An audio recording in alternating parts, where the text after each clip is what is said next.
স্বাগতম জনালো আমাৰ আৰু এটা নতুন ভিডিঅ'লে আজি মই তোমালোকৰ বাবে বাক্সা ডিস্ট্ৰিক্টৰ এখন হাফ ইয়াৰলি মেথছৰ পেপাৰ লৈ আহিছোঁ মোক এজন ষ্টুডেণ্টে এই পেপাৰখন পঠালে আৰু তোমালোকৰ পোনপ্ৰথমে কৈ থওঁ তোমালোকৰ যদি হাফ ইয়াৰলি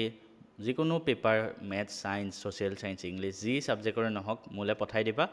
মই তাৰ সলিউশন তোমালোকক ইউটিউবত প্ৰভাইড কৰিবলৈ চেষ্টা কৰিম আমাৰ আকাশ ছাৰ আছে ইংলিছৰে আকাশ ছাৰে ইংলিছখিনি কৰাই দিব মেথছ সায়েন্স সোশ্যাল সায়েন্স অসমীয়া এইবিলাক বস্তু মই তোমালোকক প্ৰভাইড কৰিম পঠাবৰ কাৰণে কোড পঠাবা মোৰ নাম্বাৰত পঠাই দিলে হ'ল ভিডিঅ'টো শেষলৈকে চাবা নাম্বাৰটো মই তাত দি দিম নহলে কমেন্ট কৰিবা মই দি দিম তোমালোকক তো আমি এখন পেপাৰ অলপ সলিউশন কৰি বা অলপ চাওঁ হাচোন মই এমসিকিউখিনি পুৰা কৰাই দিবলৈ চেষ্টা কৰিম হা কি দিছে চাওচোন ফাৰ্স্ট কোৱেশ্চনটো কি দিছে তলৰ কোনটো সংখ্যা অযুগ্ম সংখ্যাৰ বৰ্গ ঠিক আছে অযুগ্ম সংখ্যাৰ বৰ্গ অড নাম্বাৰৰ স্কয়াৰ ইংলিছৰ সকলে বুজি নাপাব পাৰে তো ইংলিছত মই কৈ যাম সো অড নাম্বাৰৰ স্কয়াৰ তেতিয়াহে হ'ব যেতিয়া সেই স্কয়াৰ নাম্বাৰটোৱে অড হয় অযুগ্ম হয় তো ইয়াত অযুগ্ম কোনটো আছে সো এটো নহয় এটো হয় 13 ৰ স্কয়াৰ তো এনসাৰ দিস ঠিক আছে এটা মই সাজেশন দিব বিচাৰিম তোমালোকে 1 ৰ পৰা 50 লৈকে স্কয়াৰ গুটেখিনি মুখস্থ ৰাখা পৰীক্ষাত কামত আহিব ইমান তল গুচি গল ৰাখা নেক্সট কোৱেশ্চন দিছো কি কৈছে p/q 1/3 ইয়াৰ মান কিমান এটা অপচন হিচাপত আমি চাব লাগিব p/q ওপৰত 3 আছে নহব এটো q/p - 3 আছে q/p - 3 নহব এটো কি আছে p 1/3 q - 1/3 এটো হ'ব চোৱা এটো আমি যদি এটো বস্তু ভাঙো এনেকে আহিব ঠিক আছে তো p 1/3 ইনটু তলত যে আছে মানে 1/q 1/3 তো p 1/3 ইনটু q 1 থাকিলে মাইনাস লিখি দিব পাৰা option C correct next question তলৰ কোনটোৰ ক্ৰমে সমানুপাতত থাকিব খুদিছে মানে একেলগে সমানুপাতত ঠিক আছে সিৰিয়ালি প্ৰপৰ্শনত থাকিব তো আমি চাব লাগিব 2/4 = হাফ হয় এফালে 6/8 দুইৰে কাটিলে 3 দুইৰে কাটিলে 4 এই দুটা সমান নহয় তো নহব নেক্সট 5 15 30 40 মিলাই চাও 5/15 কৰিলে 1/3 হ'ব নহব 30/40 কৰিলে 3/4 হ'ব তো সমান নহয় এটো কৰিলে সমান নহয় এটো চাও ডাইৰেক্ট আহাচোন কি কৈছে x/xy কৰিলে কাটা গলে 1/y থাকিলে তাৰপিছত y/y² কাটি দিয়া 1/y থাকিলে তো এই দুটা সমান তো অপচন ডি কাৰেক্ট হল নেক্সট কোৱেশ্চনত যাও হা নেক্সট কোৱেশ্চন কি হৈছে 0.000064 প্ৰামাণিক ৰূপ এটো আমি কেনেকৈ কৰিম আমি কিমানটা স্টেপ পিছুৱাম হেতু মেটাৰ কৰিব চোৱা প্ৰামাণিক ৰূপ মানে ষ্টেণ্ডাৰ্ড ফৰ্ম এটা দুটা তিনটা চাৰিটা পাঁচটা ছটা স্টেপ পিছুৱাই আমি এই ক্ষেত্ৰত দশমিকটো দিব লাগে তো 6.4 ইনটু ছটা স্টেপ পিছুৱাই গলো তো ইনটু 10⁻⁻6 হ'ব ঠিক আছে আমাৰ ক্লাছত আমাৰ কোৰ্সত ধুনিয়াকে মই এইখিনি বস্তু আৰম্ভণিৰ পৰা তোমালোকক পঢ়াই আহিছো আৰু প্ৰত্যেকটো বস্তু আমি আমাৰ কোৰ্সত ডিটেইলছত পঢ়া আমাৰ 100+ ষ্টুডেন্টস সকল জড়িত হৈ আছে সবে জানে মেথছ সায়েন্স মই নিজে তোমালোকক কিমান কষ্ট কৰি পঢ়াই থাকো এইবিলাক বস্তু তোমালোকৰ কাৰণে সৰু কথা ঠিক আছে এনেকুৱা প্ৰশ্ন আহিলে আমাৰ কোৰ্সৰখিনি আৰামত কৰিব পাৰিবা নেক্সট প্ৰশ্নটো কি কৈছে তলৰ কোনটো পৰিমেয় সংখ্যা ৰেশনেল নম্বৰ কোনটো হয় সুধিছে চোৱা √3/27 কেনেকৈ কৰিম স্কয়াৰ ৰুটটো ভিতৰত লৈ গলে এটো কাটিলে 9 √1/9 9 টো স্কয়াৰত কৰিলে 3 হ'ব এটো হ'ব নেকি চাও এটো হ'ব এটো কাটি দিয়া 9 যাব তো ওপৰত √9 তলত 2 √9 কৰিলে 3/2 এটো হ'ব তো আটাইকেইটাই হ'ব অপচনটো ঠিক আছে এই দুটা হোৱা মানে আৰু কি এটোই হ'ব লাগিব অপচন না সিধা কথা নেক্সট চোৱা কি কৈছে x এটা অঋণাত্মক অখণ্ড সংখ্যা হলে তলৰ কোনটো 5ৰ গুণিতক হ'ব তাৰ মানে x is a non-negative integer then which of the following will be the multiple of 5 ৰ মাল্টিপল হ'ব 5 ৰ মাল্টিপল হ'বলে 10 * x থাকিলে হ'ব পাৰে কাৰণ 10 পূৰণ হৈ আছে মানে ইয়াক 5 ৰে হৰণ যাবই তো 10x হবতে আছে দেখিছা বা 5x থাকিলেও হ'ব কাৰণ 5 পূৰণ হৈ আছে তাৰপিছত এটো চোৱা 10x + 5 আছে তো ইয়াৰ পৰা যদি মই 5 এটা কমন লওঁ 2x + 1 থাকিব তো 5 ৰে পূৰণ হৈ আছে তো এটো কাৰণে এটো অপচন কাৰেক্ট হ'ব এই কেটাৰ পৰা তুমি 5 কমন ল'ব নোৱাৰা ঠিক আছে তো অপশ্যন ডিটো ডেটছ ৱাই কাৰেক্ট এই আমি স্পীডত কৰি গৈ আছোঁ ন তোমালোকে ইমান বুজি নাপাব পাৰা আমাৰ ক্লাছত চব বস্তু ডিটেইলছত বুজোৱা আছে which of the following rational number is পৰিসমাপ্ত মানে তোমাৰ এইটো কি টাৰ্মিনেটিং হ'বলৈ তলত 2 আৰু 5 এই দুটাই থাকিব লাগিব 2 3 আছে নহ'ব 5 11 আছে নহ'ব 7 5 আছে নহ'ব এইটো হ'ব তাৰপিছত কৈছে ৰবিয়ে কৈছিলে সকলো পৰিমেয় সংখ্যাই বাস্তৱ সংখ্যা all rational number R real number হয় এইটো হয় সকলো বাস্তৱ সংখ্যাই পৰিমেয় এইটো নহয় সকলো বাস্তৱ সংখ্যা পৰিমেয় নহ'ব পাৰে ইৰেচনেলবিলাকো বাস্তৱ সংখ্যা হয় ঠিক আছে তো কোন শুদ্ধ হ'ব নিজে গম পাই গ'লা কোন শুদ্ধ মাত্ৰ ৰবি শুদ্ধ গসাও উলিয়াব দিছে LCM সৰি HCF একেবাৰে ইজি এটা আছে 2 to the power 4 into 3 to the power 4 এটা আছে 3 into 2 to the power 7 LCM HCF উলিয়ালে আমি কি কৰোঁ মই ক্লাছত কৈছিলোঁ আমি কমনটো লওঁ কমন ইয়াত কমন 2 3 ইয়াতো 2 3 সো কমন দুইটাতে 2 3 আছে তাৰপিছত আমি কি কৰোঁ কমন লৈ লোৱেষ্ট পাৱাৰ কেইটা লিখোঁ হয়নে তো ইয়াতে 4 আছে 2 পাৱাৰ ইয়াতে 7 আছে আটাইতকৈ সৰু কোনটো হ'ব 4 ইয়াতে 3 পাৱাৰ 4 আছে ইয়াতে 1 আছে তো 2 to the power 4 হলে 16 into 3 48 নেক্সট দুটা অপৰিমেয় সংখ্যাৰ পূৰণফল সদায় পৰিমেয় হ'ব পাৰে অপৰিমেয় হ'ব পাৰে এইটো অপশ্যন কাৰেক্ট ঠিক আছে কিয় বহুতে সুধিব পাৰে চোৱা মই এটা উদাহৰণ তোমালোকক দেখাই দিছোঁ ধৰা এইটো √5 into √5 এইকেইটা ইৰেচনেল হয় দুইটা এক্সট্ৰাকে ইৰেচনেল হয় কিন্তু এই দুটা পূৰণ কৰিলে √25 পাবা আৰু 25ৰ স্কোয়াৰ কৰিলে 5 তো এটা আমি ৰেচনেল পালোঁ পৰিমেয় পালোঁ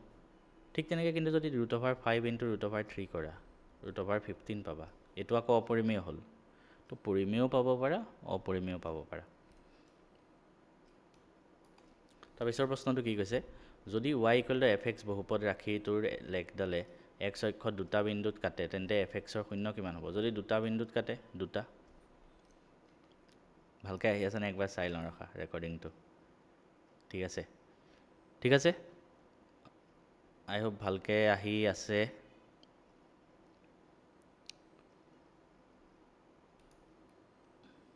নেক্সট কুৱেশ্যনটোত যাওঁ তো ইয়াৰ নেক্সট কুৱেশ্যনটো যদি চাওঁ আলফা আৰু বিটা এই বহুপদটোৰ শূন্য হয় ঠিক আছে আলফা প্লাছ বিটা আলফা বিটাৰ কি হ'ব চ' এইটো মই এফালে লিখি লৈছোঁ হা ইয়াতে জেগা উলিয়াই কুৱেশ্যনটো কি দি আছে x² - 2x তাৰপিছত -3 আমি উলিয়াব লাগে alpha plus beta plus alpha beta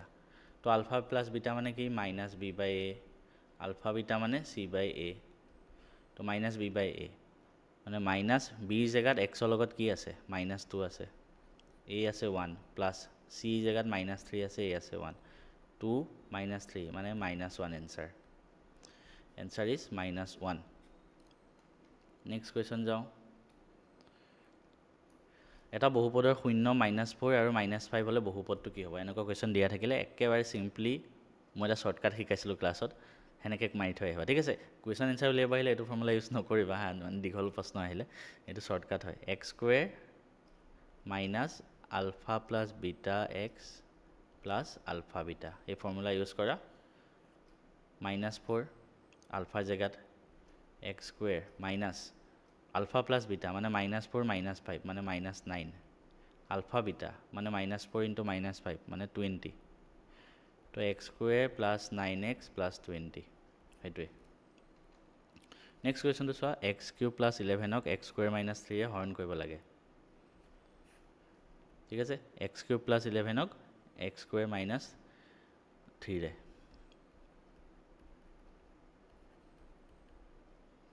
আমি কি কৰিব লাগে হৰণ কৰিব লাগে তেতিয়া তাৰ ডিগ্ৰী মাত্ৰাটো সুধিছে ঠিক আছে তো হৰণ কৰি উলিয়াই দিয়া এইটো হোমৱৰ্ক থাকিলে জাষ্ট হৰণ কৰিবহে লাগে হৰণ কৰিবলৈ তো মই শিকাইছোৱেই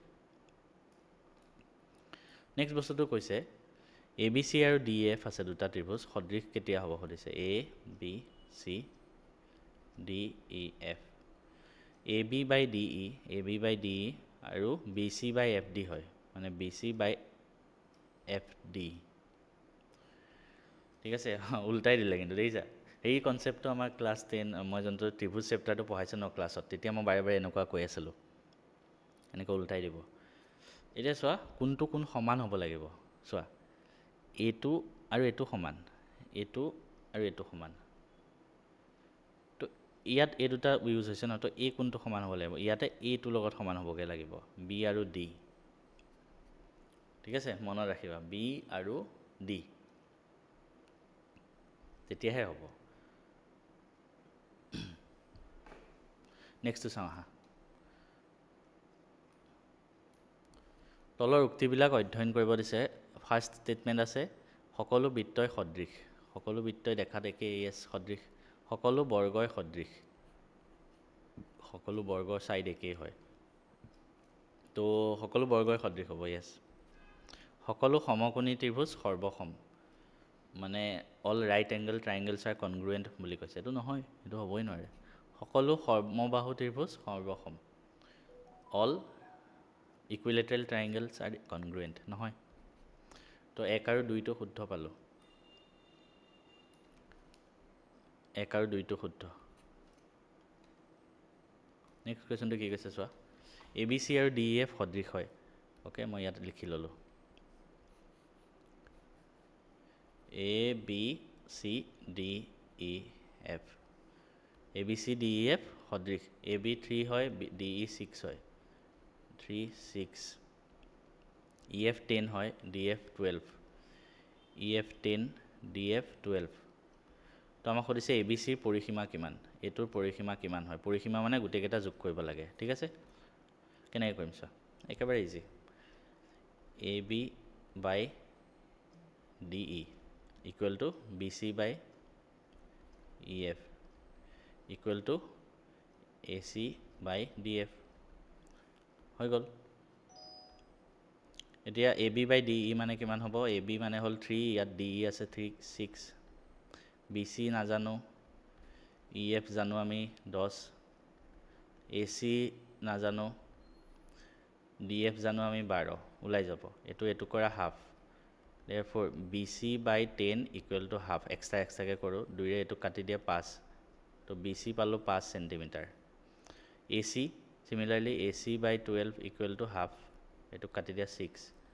তো এ চি পালোঁ 6 চেণ্টিমিটাৰ তো গোটেইকেইটা যোগ কৰা 5 6 11 11 3 14 এনচাৰ হ'ব 14 ঠিক আছে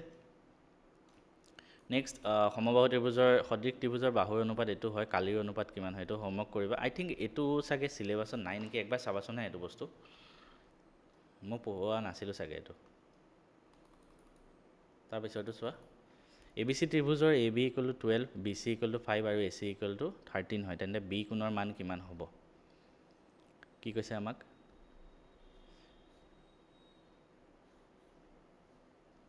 এ বি চি এ চি 13 হয় A B 12 B C 5 A B 12 B C 5 এটা মই তোমালোকৰ পাইথাগোৰাছৰ ট্ৰায়াড কৈছিলোঁ যদি মই ক্লাছটো পঢ়াওঁতে তোমালোকৰ মনত আছে যেতিয়া পাইথাগোৰাছ উপপাদ্য ইউজ কৰা 5 স্কুৱেৰ প্লাছ 12 স্কুৱেৰ সদায় 13 হয় মানে 5 আৰু 12 যদি থাকে এইফালে যোনটো এইচ পাবা ন হাইপটেনাছ অভিলম্ব নে কি বুলি কোৱা হয় অসমীয়াত টাৰ্মটো পাহৰিছোঁ তো সেইটো সদায় 13 হয় দেখাৰ লগে লগে তোমালোকৰ মুখত আহি যাব লাগিব দেখিছা ঠিক তেনেকৈ 3 আৰু 4 যদি এইফালে থাকে এইচটো সদায় 5 পোৱা তুমি চাবাচোন ঠিক তেনেকৈ 6 আৰু 8 থাকিলে সদায় 10 পাবা এইকেইটা মনত ৰাখিবা তো ইয়াতে বিটোত 90 ডিগ্ৰী হ'ব ইয়াতে বিটো কি হ'ব 90 ডিগ্ৰী নেক্সট কুৱেশ্যনটোত যাওঁ আহা কাষৰ ত্ৰিভুজটোৰ বাবে সাইন এ আৰু কছ চি উলিয়াব লাগে চোৱা বঢ়িয়া কুৱেশ্যন হয় ক্লাছতো মই কনচেপ্ট শিকাইছোঁ সাইন এ প্ৰথম এৰ কাৰণে উলিয়াম আমি এই কোনটোৰ কাৰণে উলিয়াবৰ কাৰণে আমি কি কৰোঁ ফাৰ্ষ্ট এইডাল সদায় এইচে হ'ব ঠিক আছে এইডাল সদায় এইচে হ'ব এই কোনটোৰ কাৰণে উলিয়াব লাগে এডাল এইচ হ'ল আৰু কোনটো য'ত লাগি আছে বাকীডাল হ'ব বি আৰু বাকী থাকাডাল পি হ'ল হৈ গ'ল তাৰপিছত সাইন এ উলিয়াব লাগে তো sine A equal to sine A মানে কি হয় পি বাই এইচ হয় পি আছে 3 এইচ আছে 5 3/5 হ'ল নেক্সট কছ চি উলিয়াব লাগে এবাৰ বেলেগ এটা কোণৰ কাৰণে উলিয়াব লাগে তো এতিয়া কি কৰিম চোৱা এইটো হ'ল চি এইডাল সদায় এইচে হ'ব ঠিক আছে তাৰ বাহিৰে কোনটোত যোনডাল বাহু লাগি আছে এইডাল বি হ'ব আৰু উল্টা এইডাল পি হ'ব তো কছ cos মানে কিমান হয় b/h মানে 3/5 দুইটা 3/5 হল এটো নিজে কৰা জাস্ট ভ্যালু পট কৰি দিয়া তালিকা পা চাই ওলাই যাব sin 2a = 2 sin a কোনটো কোণৰ মানে হ'ব গুটে কেটাতে 30 ডিগ্ৰী এটো যদি 30 ডিগ্ৰী পুট কৰো sin 60 ডিগ্ৰী হ'ব এই জায়গা তো √3/2 হ'ব ইয়াতে 2 * sin 30 নহব এটো 45 দিলে হ'ব নেকি চোৱা 45 দিলে sin 90 হ'ব sin 90 মানে 1 হয় আৰু ইয়াত নহব 60 দিলেও নহব 0 ডিগ্ৰী চোৱা 0 তে হ'ব 0 হ'ব ঠিক আছে এই স্পিডত কৰি আছো ঠিক আছে এইবিলাক বস্তু আমাক ক্লাছত ধুনিয়াকে পঢ়ায় ত্ৰিভুজ DEF ত কোণ F হল 90 ডিগ্ৰী DEF সৰি কোণ F টো 90 ডিগ্ৰী ন তো এটো F ধৰিলো ধৰা এটো ই ধৰিলো এটো 90 ডিগ্ৰী হয় তেন্তে sin D + E এটো যদি 90 ডিগ্ৰী হয় এই দুটা যোগ কৰিলেও 90 ডিগ্ৰী হ'ব লাগিব ন তেতিয়াহে গুটে কেটা মানে D + E 90 ডিগ্ৰী হ'ব লাগিব এটো যোগ কৰিলে তেতিয়াহে এটো 90 লগত যোগ হৈ টোটাল 180 হ'ব তো sin D + E মানে sin 90 ডিগ্ৰী sin 90 মানে 1 next 5 sec square a minus 5 tan square plus 1 তো 5 কমন ললো sec square a minus tan square a plus 1 এটো মানে কিমান হয় 1 plus tan square a মানে sec square a এটো এফালে লৈ তো 5 হ'ব এটো 5 * 1 + 1 মানে 6 এটো কি হ'ব এটো এনেকুৱা কোৱেশ্চন মই মানে কিমানটা কৰাইছো ঠিক নাই আমাৰ মক টেষ্টত কিমানটা দিছো ঠিক নাই এটো হোমৱৰ্ক কৰা ঠিক আছে কোৱেশ্চন পেপাৰ আমাৰ গ্ৰুপত দিছোৱে বা আচ্ছা এটা কথা কৈ থম কোৱেশ্চন পেপাৰখন যদি তোমালোকে PDF পাব বিচাৰা কি কৰিবা চোৱা ম্যাথছ এণ্ড ফিজিক্স হাব যোনটো নামত এই চেনেলটো আছে সেই এপটো ডাউনলোড কৰা তাতে তুমি ফ্ৰী মেটেৰিয়েলছ বুলি পাবা ঠিক আছে এপটো খুলিলে ক্লাছ 10 ক্লাছ 11 বেংকিং কিবা গভৰ্ণমেণ্ট জব হেনেকে থাকিব লগত এটা ফ্ৰী মেটেৰিয়েল বুলি পাৰ্টটো থাকিব তাত গুছি যাবা ঠিক আছে তাতে HSLC বুলি এটা ফোল্ডাৰ থাকিব তাতে তুমি হাফ ইয়াৰলিত গুছি যাবা বা মই ডাইৰেক্ট হাফ ইয়াৰলি বুলি এক্সট্ৰা এটা ফোল্ডাৰ বনাই থৈ দিম তাৰপা লৈ লবা সিমিলাৰলি সেম টাইপৰ কোৱেশ্চন হয় এটো হোমৱৰ্ক কৰিবা এটো এটা কৰিবা এটো কি কৈছে x = a x = a হলে চোৱা x = a তাৰ মানে y এক্সিছৰ প্যাৰেলাল ঠিক আছে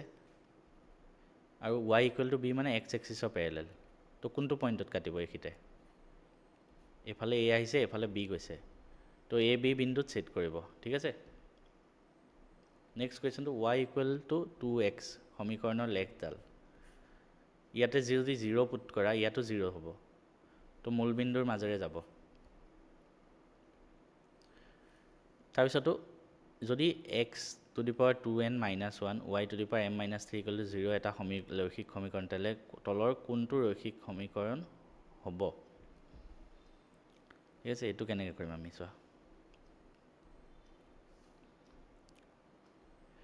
x to the power 2n minus 1 plus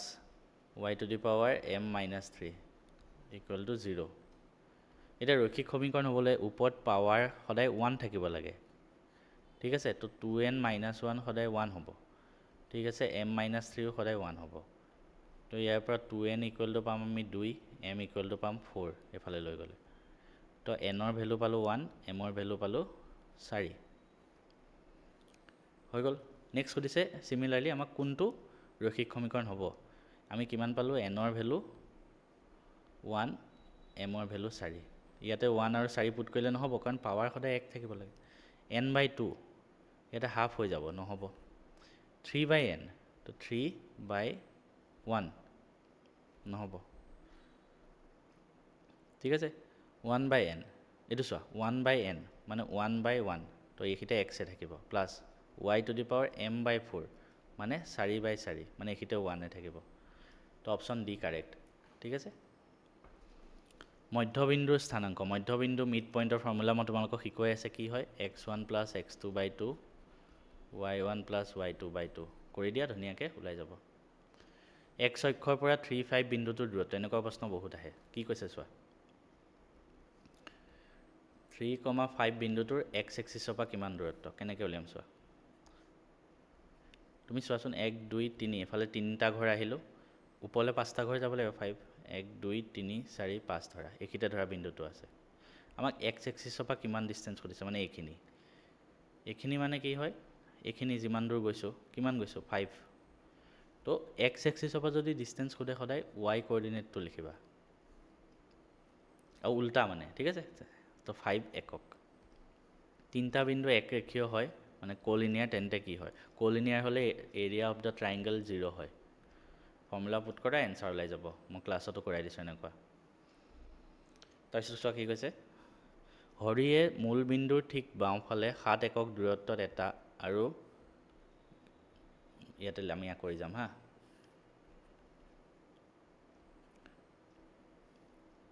মূল বিন্দুৰ ঠিক বাওঁফালে লেফট সাইডে 7 একক দূৰত্বত এটা মানে এফালে 7 আহিছে এইখিতে ধৰা ঠিক আছে আৰু মূল বিন্দুৰ ঠিক তলফালে 4 একক দূৰত্বত আন এটা বিন্দু অঙ্কন কৰিলে তলফালে 4 দুটা বিন্দু লৈছে তো এই বিন্দুটো কিমান হ'ব -7,0 এফালে তললৈ আহিলো 0,-4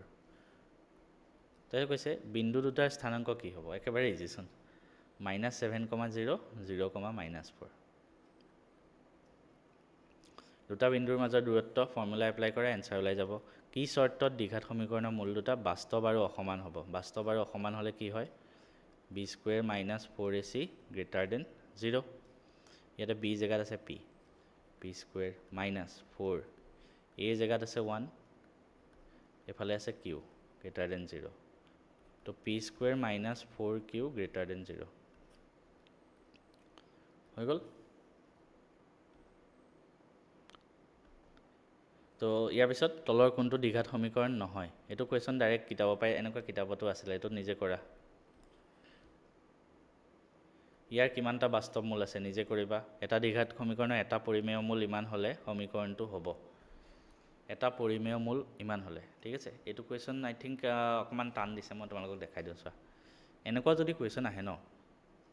এটা মূল দিয়া আছে 3 + √2 এটা পৰিমেয় মূল পৰিমেয় কেনেকৈ হল এটা অপৰিমেয়হে হল বাৰু যি নহক এনেকুৱা যদি মূল দিয়া থাকে আনটো কি হয় জানানে অটোমেটিক মনত ৰাখিবা 3 - √2 হয়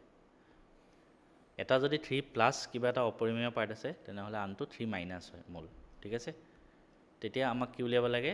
সমীকৰণটো উলিয়াই দিয়া কি আছিল মই শৰ্টকাটটো শিকাইছিলো alpha plus beta x plus alpha beta তো দুইটা যোগ কৰা কি হ'ব যোগ কৰিলে প্লাস √2 মাইনাস √2 কাটা যাব 6 থাকিব পূৰণ কৰিলে 3 + √2 3 - √2 তো a² - b জায়গাত এটো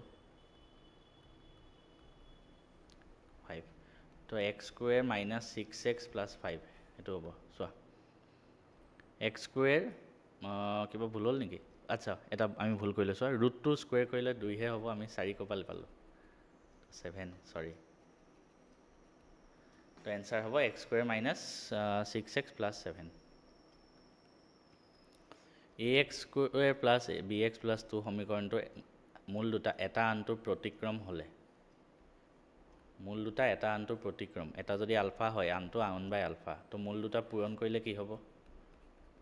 1 হ'ব মূল দুটা পূৰণফল 1 মূল দুটা পূৰণফল মানে c/a = 1 মানে a = c ঠিক আছে a = c তাৰ মানে a = c a = 2 হেতুৱে এটা বৃত্তত অঙ্কন কৰিব পৰা স্পৰ্শক এটা বৃত্তত তুমি বহুত স্পৰ্শক অসংখ্য অকেন্দ্ৰীয় বৃত্ত এটা বহিবিন্দু a পৰা এটা বহিবিন্দুৰ পৰা তুমি দুডালে স্পৰ্শক টানিব পাৰা টনা স্পৰ্শকৰ দৈৰ্ঘ্য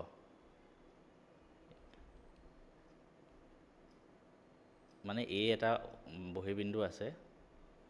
ও কেন্দ্ৰ ঠিক আছে আমাক কৈছে যে ওয়েট কৈ বেছি নে ওয়েট কৈ কম নে ওয়েৰ সমান এতিয়া যদি p ধৰো এতিয়া চোৱা এই ত্ৰিভুজটোত OA OP square AP square plus OP square তো OA স্কুৱেৰটো AP আৰু OP স্কুৱেৰ কৰিব লাগিব তাৰ মানে OAটো ডাঙৰ হয় তো এইটো OAতকৈ কম হ'ব বৃত্ত এটাত দুটা বিন্দুত ছেদ কৰা ৰেখাডালক কোৱা হয় কি জিয়া বাকি 43 নিজে কৰা এইটো পূৰণফল হ'ব লাগে ঠিক আছে এইটো নিজে কৰা বহুতবাৰ কৰাইছো এনেকুৱা কুৱেশ্যন এইটো বহুপদটোৰ শূন্য দুটা উলিয়াব লাগে জাষ্ট ধুনীয়া কুৱেশ্যন ঠিক আছে তো বাকি গোটেই কুৱেশ্যন পেপাৰখন তোমালোকে একবাৰ চাই লোৱা ওপৰৰ পৰা দেখাই দিছোঁ আমাৰ মেথছ এণ্ড ফিজিক্স এপত গৈ তোমালোকে গোটেই কুৱেশ্যন পেপাৰখন ডাউনলোড কৰি চবেই একবাৰ প্ৰেক্টিছ কৰিহে যাবা ঠিক আছে